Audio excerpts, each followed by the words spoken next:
Well, it has been a month since my last update, so I thought I would show the progress on the bare root strawberries and the other plants I have going here.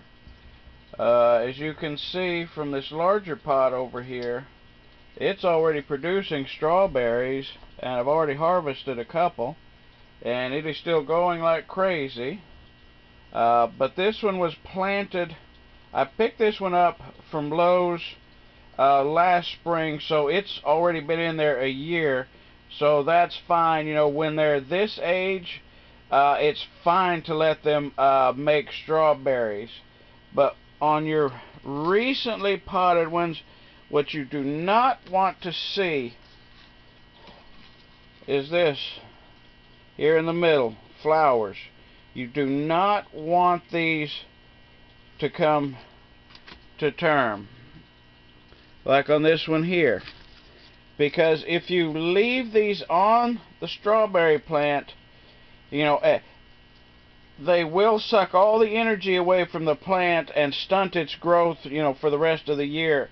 And this time of the year, you want them to grow, you know, to put all of their energy just into growth and not trying to fruit. I know as new gardeners out there, you see this and you think, you know, that this is exactly what you want. You go to the store and you see a new one that's potted up with strawberries on it, and it just, you know, it reminds you of spring, and that's what you want. But what you really do not want these, because this will take all the energy away from the plant, away from it rooting and growing as large as possible.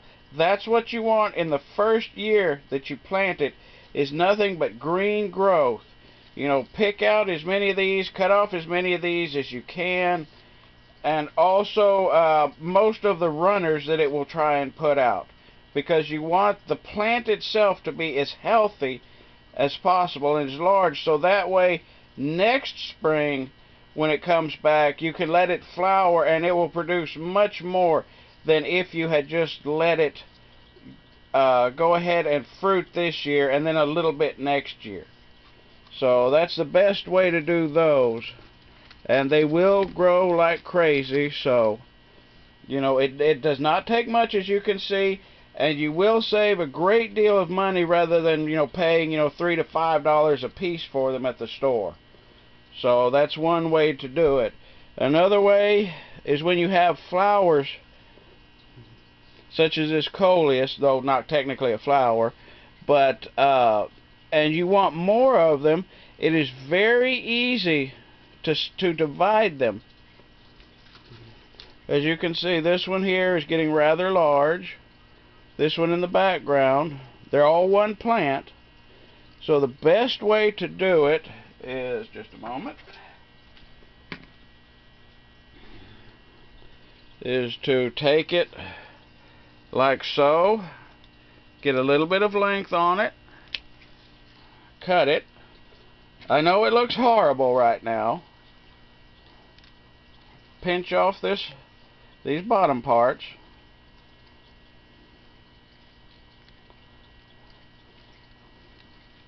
I know if you have any like this and you've been trying to grow them, this looks horrible, but pinch it off like this to where you have just a little bit and a longer stalk, and you put this in water, and in short order it will start growing roots along here, and you can plant this up, and now you will have two plants instead of just the one. So that's much more value for your money and your time, especially this time of year where you can get it done before you put everything out for spring. So it will fully recover in short order. It'll produce much more branches along here. Where every leaf was, another branch will come out just like this.